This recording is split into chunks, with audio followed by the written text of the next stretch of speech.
But it seems to me, in fact, and I'll posit this to you, that as we've gained equality between lesbians and gay men, as in fact we have less in common by virtue of our mutual quote unquote oppression, we've actually becoming more different.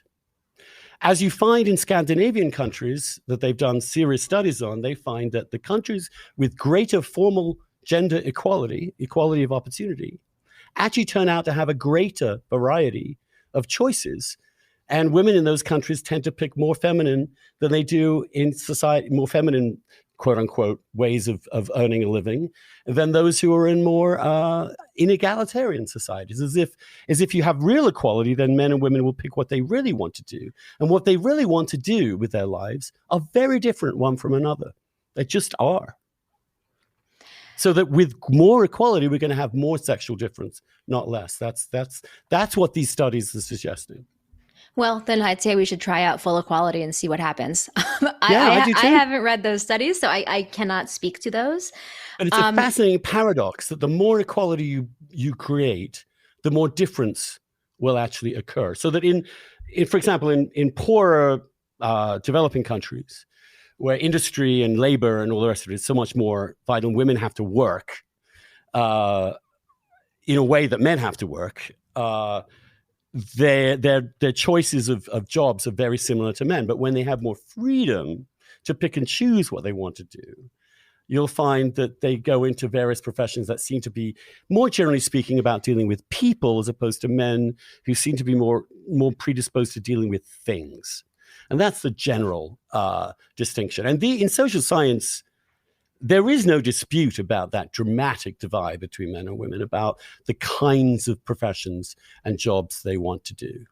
So that's interesting. I mean, I guess what I would say, again, having not read the study that you're referencing, is that this idea that certain jobs are masculine and feminine, I think, does kind of fall apart at some point when jobs become female dominated and they then get reclassified as female jobs, right? We start to see them as feminized. Status and pay decreases, and we see that feminization scale up. Secretary work is a really good example of this. That was a male dominated occupation until very, very quickly it wasn't. And as it became female dominated, it became a less high status job and a more poorly paid job. You know, your distinction between people jobs and things jobs, doesn't, to me, just kind of on its face, quite hold up when you think about things like politics, which is a job that men dominate all around the world, and long have, jobs that come with a tremendous amount of power and status. Being a CEO of a company, being a partner at a law firm, these are all people jobs, not thing jobs, that remain quite male dominated and that we code as male because they're power jobs. And I do think you see a shift in even understanding what's a female versus a male job simply by virtue of more women going into that role, at which point it gets redefined. So I think that just kind of complicates this thesis that, women want one thing and men want another thing. Do you really think that as many men will go into nursing or home care help as women in any society, in any culture, at any time?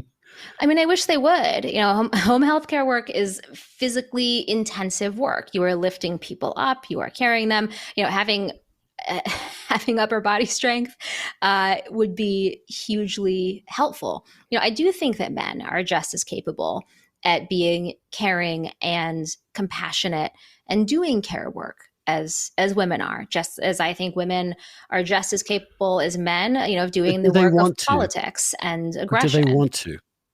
That's my question. But do they really want to? No, I don't think they do. And then the question is why. Yeah. And so, and I understand that you would say that's because of men's nature. I think that's because of nurture. I think basically it's both. But I think both of us agree it's both.